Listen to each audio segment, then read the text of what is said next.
რუსთავის მერია გარემოს დაცვის და სოფლის მეურნეობის სამინისტროსთან ერთად დაგეგმილ პროექტს ჭალის ტყეების აღდგენა განაშენიანებას იწყებს.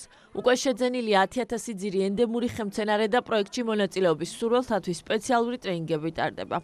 ტრენინგის პროცესში მოხალისეებმა 300 ძირი ხემცენარე პროფესიონალ ფლორისტებთან ერთად დარგეს და სერტიფიკატები მიიღეს.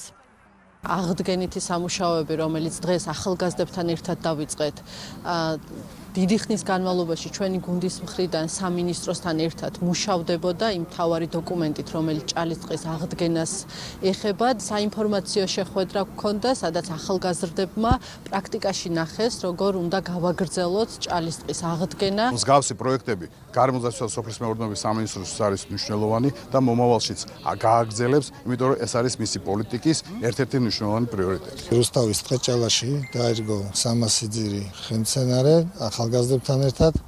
აღნიშნული პროექტი გაგრძელება მომავალ წლის გაზაფხულში, რაც ჯამში ტყეჭალაში 10,000 ძირის ხის დარგვას მოიცავს.